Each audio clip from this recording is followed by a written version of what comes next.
Vous écoutez la leçon biblique de l'Église de la Science chrétienne indépendante de Plainfield, située à Plainfield, New Jersey, États-Unis d'Amérique. Leçon du dimanche 8 mars 2020. Sujet: l'homme. Texte d'or, Philippiens. Je puis tout par celui qui me fortifie. Lecture alternée, Job. Attache-toi donc à Dieu, et tu auras la paix. Tu jouiras ainsi du bonheur. Reçois de sa bouche l'instruction, et mets dans ton cœur ses paroles.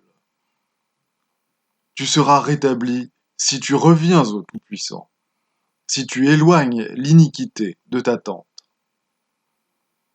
Il sait néanmoins quelle voie j'ai suivie, et s'il m'éprouvait, je sortirais pur comme l'or. Mon pied s'est attaché à ses pas. J'ai gardé sa voie. Je ne m'en suis point détourné. Mais sa résolution est arrêtée. Qui s'y opposera? Ce que son âme désire, il l'exécute.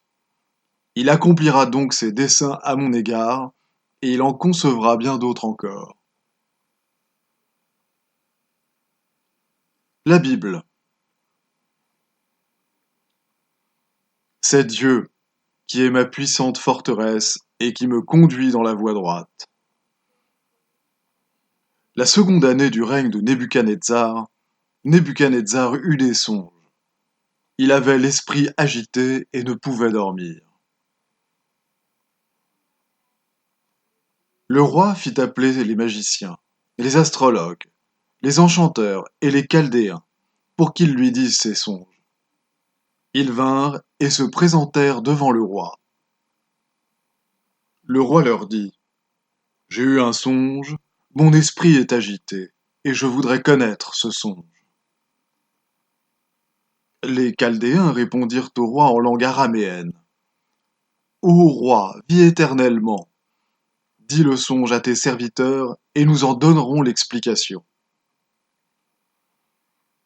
Le roi reprit la parole et dit aux Chaldéens: La chose m'a échappé. Si vous ne me faites connaître le songe et son explication, vous serez mis en pièces, et vos maisons seront réduites en un tas d'immondices. Mais si vous me dites le songe et son explication, vous recevrez de moi des dons et des présents et de grands honneurs. C'est pourquoi dites-moi le songe et son explication. Les Chaldéens répondirent au roi: Il n'est personne sur la terre qui puisse dire ce que demande le roi. Aussi jamais roi, quelque grand et puissant qu'il ait été, n'a exigé une pareille chose d'aucun magicien, astrologue ou chaldéen.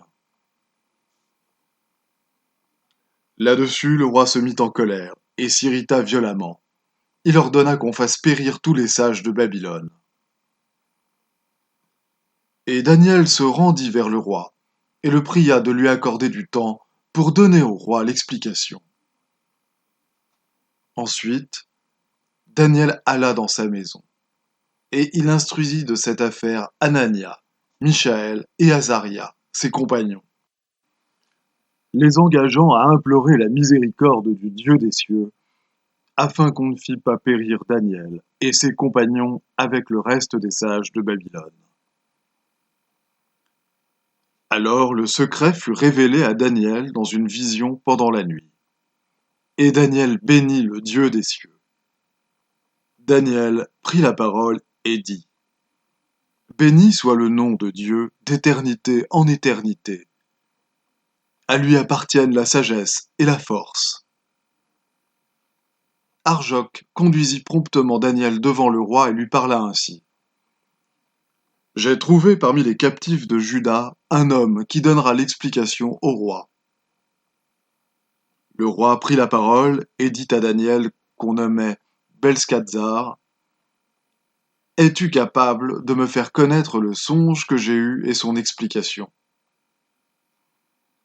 Daniel répondit en présence du roi et dit: Ce que le roi demande est un secret que les sages, les astrologues, les magiciens et les devins ne sont pas capables de découvrir au roi. Mais il y a dans les cieux un Dieu qui révèle les secrets et qui a fait connaître au roi Nebuchadnezzar ce qui arrivera dans la suite des temps. Voilà le songe. Nous en donnerons l'explication devant le roi. Alors le roi Nebuchadnezzar tomba sur sa face et se prosterna devant Daniel, et il ordonna qu'on lui offrît des sacrifices et des parfums. Le roi adressa la parole à Daniel et dit : « En vérité, votre Dieu est le Dieu des dieux et le Seigneur des rois, et il révèle les secrets, puisque tu as pu découvrir ce secret. » Ensuite, le roi éleva Daniel et lui fit de nombreux et riches présents. Il lui donna le commandement de toute la province de Babylone et l'établit chef suprême de tous les sages de Babylone. Mon fils, n'oublie pas mes enseignements, et que ton cœur garde mes préceptes. Tu acquerras ainsi de la grâce et une raison saine, aux yeux de Dieu et des hommes. Confie-toi en l'Éternel de tout ton cœur, et ne t'appuie pas sur ta sagesse. Reconnais-le dans toutes tes voies, et il aplanira tes sentiers. Après cela, il y eut une fête des Juifs, et Jésus monta à Jérusalem. Or, à Jérusalem, près de la porte des brebis, il y a une piscine, qui s'appelle en hébreu Bethesda, et qui a 5 portiques. Sous ces portiques étaient couchés en grand nombre des malades, des aveugles, des boiteux, des paralytiques, qui attendaient le mouvement de l'eau. Car un ange descendait de temps en temps dans la piscine et agitait l'eau. Et celui qui descendait le premier, après que l'eau avait été agitée, était guéri, quelle que fût sa maladie. Là se trouvait un homme malade depuis 38 ans. Jésus, l'ayant vu couché, et sachant qu'il était malade depuis longtemps, lui dit : « Veux-tu être guéri ? » Le malade lui répondit : « Seigneur, je n'ai personne pour me jeter dans la piscine quand l'eau est agitée. Et pendant que j'y vais, un autre descend avant moi. » « Lève-toi, lui dit Jésus, prends ton lit et marche. » Aussitôt cet homme fut guéri. Il prit son lit et marcha. C'était un jour de sabbat. C'est pourquoi les Juifs poursuivaient Jésus parce qu'il faisait ces choses le jour du sabbat. Mais Jésus leur répondit : « Mon Père agit jusqu'à présent. Moi aussi, j'agis. » À cause de cela, les Juifs cherchaient encore plus à le faire mourir, non seulement parce qu'il violait le sabbat, mais parce qu'il appelait Dieu son propre Père, se faisant lui-même égal à Dieu. Jésus reprit donc la parole et leur dit : « en vérité, je vous le dis. Le Fils ne peut rien faire de lui-même, et il ne fait que ce qu'il voit faire au Père. Et tout ce que le Père fait, le Fils aussi le fait pareillement. Je ne puis rien faire de moi-même. Le Père qui demeure en moi, c'est lui qui fait les œuvres. » Je vais maintenant lire les passages corrélatifs tirés du livre d'études de la science chrétienne, Science et santé, avec la clé des Écritures de Mary Baker Eddy. L'unique ego, l'unique entendement ou esprit appelé Dieu, est individualité infinie qui donne toute forme, toute grâce et reflète en l'homme et les choses individuelles et spirituelles la réalité et la divinité. Question. Qu'est-ce que l'homme ? Réponse. L'homme n'est pas matière. Il n'est pas composé de cerveau, de sang, d'os et d'autres éléments matériels. Les Écritures nous apprennent que l'homme est fait à l'image et à la ressemblance de Dieu. La matière n'est pas cette ressemblance. La ressemblance de l'esprit ne peut être si dissemblable à l'esprit. L'homme est spirituel et parfait, et parce qu'il est spirituel et parfait, il faut le comprendre ainsi en science chrétienne. L'homme est idée, l'image de l'amour. Il n'est pas physique. Il est l'idée composée de Dieu, incluant toutes les idées justes. Le terme générique pour tout ce qui reflète l'image et la ressemblance de Dieu. L'identité consciente de l'être telle qu'elle est révélée dans la science, où l'homme est le reflet de Dieu, l'entendement, et par conséquent est éternel. Ce qui n'a pas d'entendement séparé de Dieu. Ce qui n'a pas une seule qualité, qui ne dérive de la divinité. Ce qui ne possède ni vie, ni intelligence, ni pouvoir créateur qui lui soit propre, mais reflète spirituellement tout ce qui appartient à son créateur. L'homme est plus qu'une forme matérielle renfermant un entendement qui doit s'échapper de son enveloppe pour devenir immortel. L'homme reflète l'infinité, et ce reflet est la vraie idée de Dieu.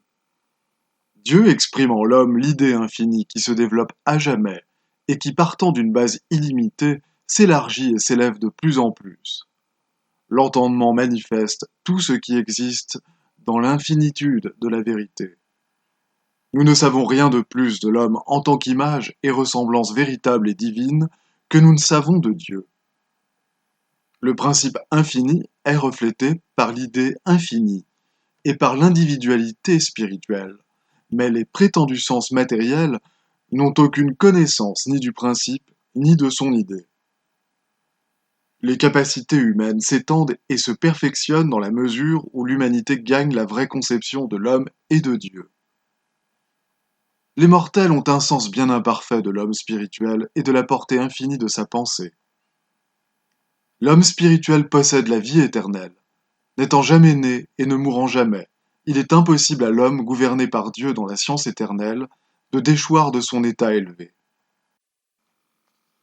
Grâce au sens spirituel, vous pouvez discerner le cœur de la divinité et commencer ainsi à comprendre dans la science le terme générique homme. L'homme n'est pas absorbé en la divinité, et l'homme ne peut perdre son individualité car il reflète la vie éternelle. Il n'est pas non plus une idée isolée et solitaire, car il représente l'entendement infini, la totalité de toute substance. En science divine, l'homme est la vraie image de Dieu. La nature divine fut le mieux exprimée en Christ Jésus qui projeta sur les mortels le reflet plus vrai de Dieu et éleva leur vie plus haut que ne le permettait leur pauvre modèle de pensée.